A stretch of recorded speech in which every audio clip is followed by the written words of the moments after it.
How y'all doing? Can y'all hear me? Yeah? All right. Well, thank you for allowing me to come and speak to you today. My name is Dr. Philip Fletcher. I'm the founder and executive director for the City of Hope Outreach. We are a nonprofit here in Conway, Arkansas, and our mission is to provoke hope in a holistic manner to individuals and communities for the glory of God. And what we do is we focus on education, housing, and community development. It's been open for 11 years. When I moved here, dang, you can't hear me. Man, all righty. I'll speak up. All right, because I'm going to move around eventually. All right.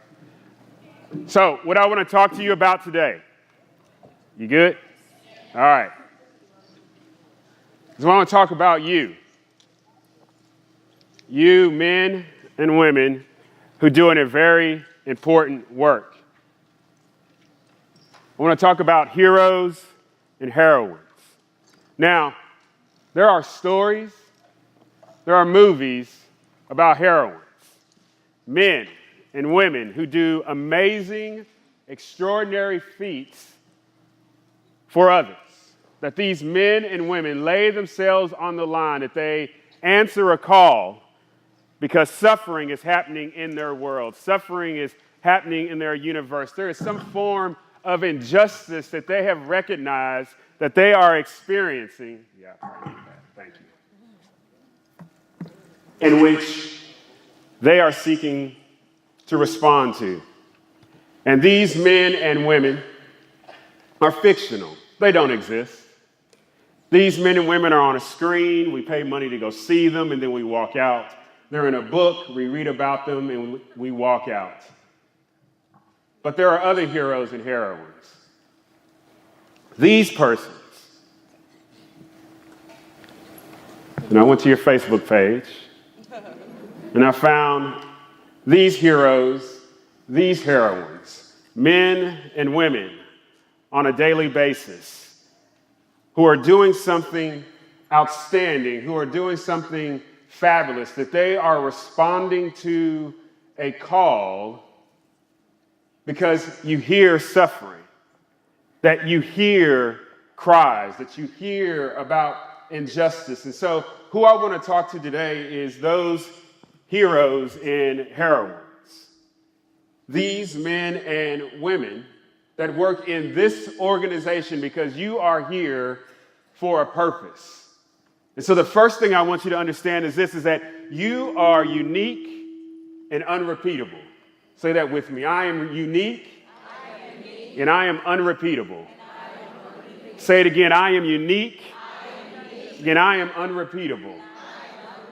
And what I mean is this, is that for each and every one of you that are in this room today, each and every one of you that are in this organization, CAPCA, each and every one of you who do whatever job, from being the executive director on down to the person that has to empty the trash, that each and every one of you matter in this organization, and you matter to the people that walk into your doors on a daily basis. Why? Because you are unique and unrepeatable. So when you wake up in the morning, before you brush your teeth, before you get dressed, when you look in that mirror, you say that when I walk out this door, I am going to make a difference. Why? Why? Because you are heroes and heroines. Why? Because you have a superpower. Captain America has superpowers. Wonder Woman has superpowers. Black Panther, Superman, all of them have some type of superpower, but those persons that walk in their world are ordinary people, and you are ordinary people too, but you have superpowers. Why? Because you're unique and unrepeatable, but you're unique and you're unrepeatable for this express purpose, because you were created masterfully. You were designed masterfully. Each and every one of you in here, the reason that you are unique and unrepeatable is because you have been shaped. You have been given creativity. You have been given imagination. You have been given intelligence. You have been given a heart that has been able to beat and respond to not only hopes and joys and dreams, but you have the heart, you have the capacity also to respond and be compassionate. And you're made this way because there is suffering out there. You chose to be in CAPCA. Nobody forced you to apply to that job. And if you're here, you chose to stay here still. Because at any moment, if you want to, you can walk out that door right now. But you are choosing, just like every hero in these movies and the comic books, they are choosing to say, I'm going to sacrifice my time, I'm going to sacrifice my treasure so that I can do something for somebody else. You are unique, you are unrepeatable. What you do matters.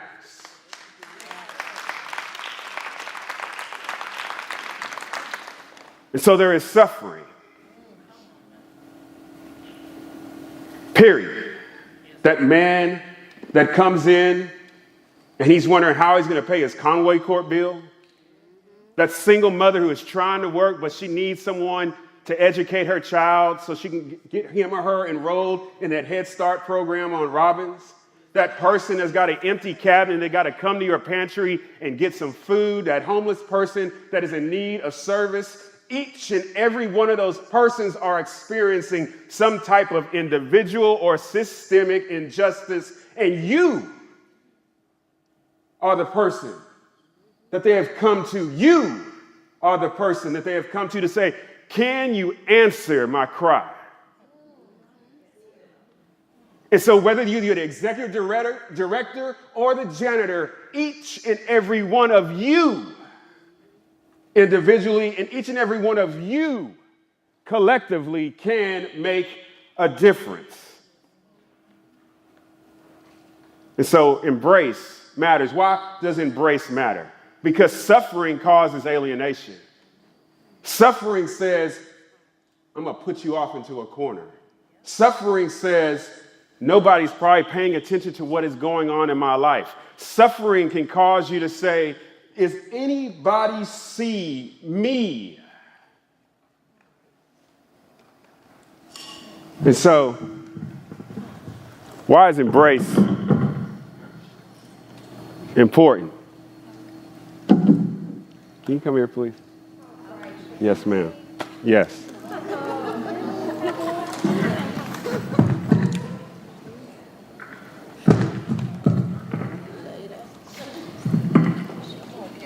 Yes, sir. What's your name? Kelly Throckmorton. Kelly Phillip Fletcher. Nice to meet you. Nice to meet Nice you. to meet you. Why does embrace matter? Because with suffering puts me off or her off in that position. Sorry. I just have a problem working with microphones because I need my hands. With Miss Throckmorton, suffering puts her off in her own place. Suffering creates loneliness. Suffering creates despair. Suffering creates all of these things where we feel as if, am I someone who matters?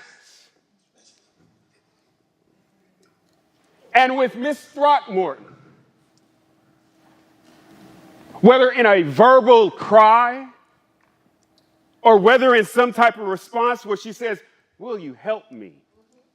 She is asking at the very foundational level, do you see me? Look past what I look like. Look past how much money I have. Look past whether I have my ID and my birth certificate and all these other documents that I got to bring. Do you see me? And so what do heroes do? Heroes run and they see somebody in their suffering. They say, I will embrace you.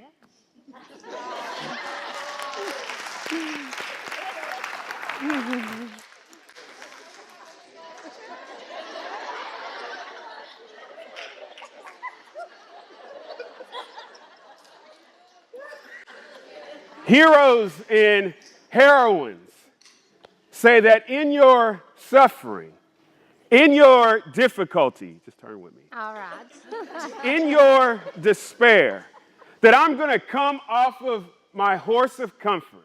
I'm going to enter into your Jericho road. I'm going to see you that's been robbed of your economics. You've been robbed of your family. You have been robbed of your comfort. You may be about to be robbed of your house. And I'm going to get off my horse on this dangerous road, and I'm going to enter my suffering with you.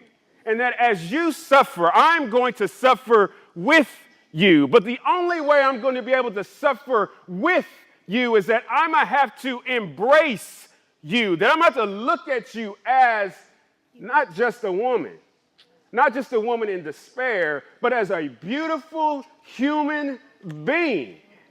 And this is what the power of heroes and heroines are. They look beyond all of that stuff and they say, I'm going to enter in. Why? Because you matter.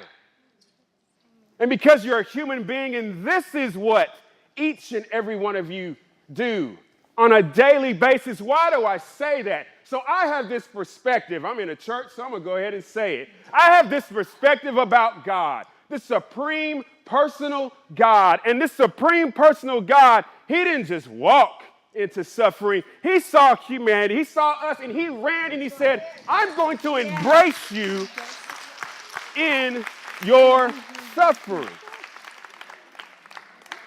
And so whether you are a believer or not, Christian or not, religious or not, the fact of the matter is that each and every one of us have been created unique and unrepeatable to bring about something unique and unrepeatable, to be compassionate in such a way that Miss Throckmorton, you will never forget it. And that only I could do it. You can't do it. Only I can do it. But the way you offer compassion is going to be different than the way she does it. But imagine when all of you come together as CAPCA and offer this unique and unrepeatable experience, how you change Conway in Central Arkansas.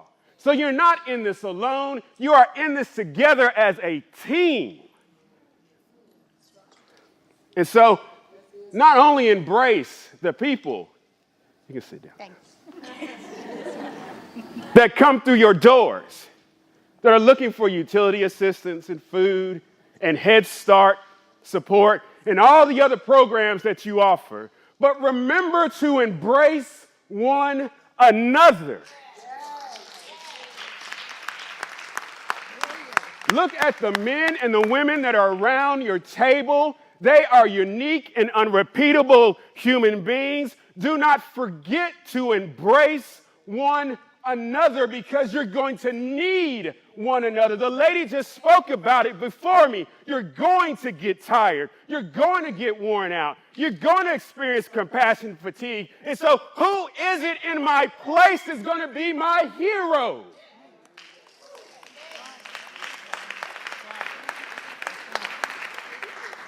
Ladies and gentlemen, this is the work that we do. Businesses don't do it. Government doesn't do it. We do it. On a daily basis, we are in the midst of this suffering on these Jericho roads, seeing these bodies all throughout the road, and we got to get off our horse and say, I am going to help him or her. So embrace one another. Why?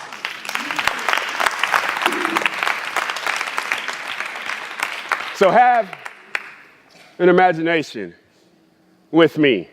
What kind of people will we be? What kind of people will CAPCA be? Can and will CAPCA be an organization that lives out what it means to be a hero and to be compassionate? Can CAPCA be a group of people who live out what it means to answer and respond to injustices? Whether you got to make a spreadsheet, empty the trash, pick up some throw up from a baby or a child who's thrown up at the school? What kind of people will we be? Because they're going to come, am I correct? In this day and age right now of uncertainty and people feeling they don't know what's going on, people are looking for heroes. They're not going to jump off the screen. They're not going to come up out of that comic book. They're going to see flesh and blood. You.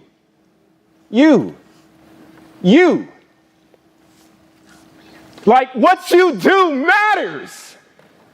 It's not about the paycheck. It's not about your evaluations or anything like that. What you do matters. Why? Because there are people out there who are like this song by Sam Cooke. There have been times that I thought I couldn't last long. But now I think I'm able to carry on. It's been a long time coming. But I know a change is going to come. Oh, yes, it will.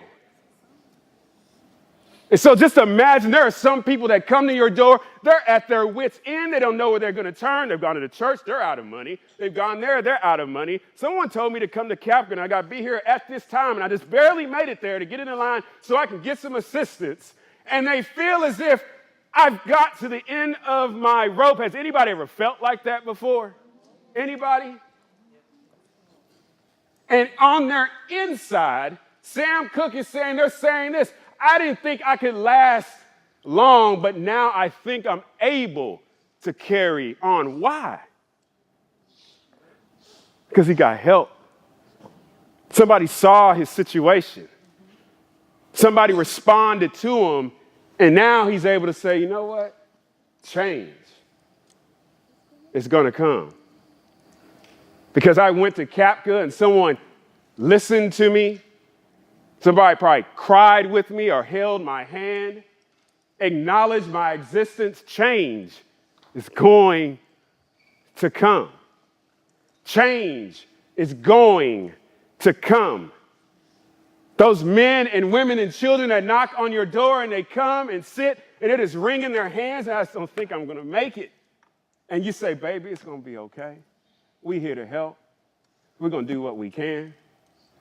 And they can walk out of that place and say, change is going to come. And who did that? It's because you answered the call. You heard the cry. You were like those heroes in the movies and the comic books, and you said, I'm going to throw on my cape, I'm going to pull open my shirt, reveal my cool costume, and I'm coming to help.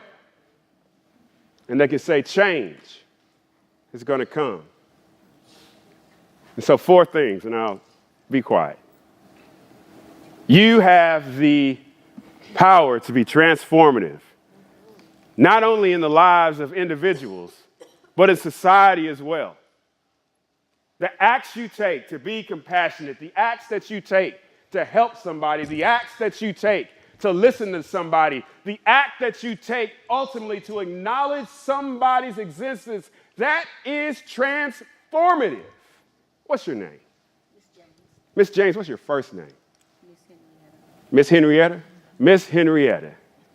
Miss Henrietta, you're amazing. I don't know you. But the fact that you're here, she's amazing. She's amazing. You're remarkable, outstanding, a listener.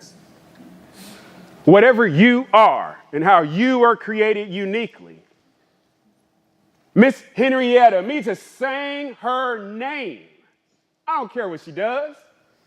I don't care where she is in your organization. Miss Henrietta is amazing. Before anything and after anything else, she is amazing. And whoever you help and however you help in CAPCA, that individual, regardless of their situation or their condition, they are amazing. Look past all the other stuff and see them and acknowledge them, because when I say your name, it says you exist and that you matter I can't transform what I don't think exists. I won't transform the person I don't think that matters. I transform people. You transform people because they matter. And in fact, you're able to see a little bit of yourself if you would be honest. Somebody mentioned it as I was walking in. You got to be courageous. Yes. This is hard work. Some people end up in your office because of decisions that they make. But some people are in our offices because of the system. Because of what different people do and make decisions that are in Little Rock and Washington, D.C. And they are subjected to the system. And so you have to have the courage to confront the system.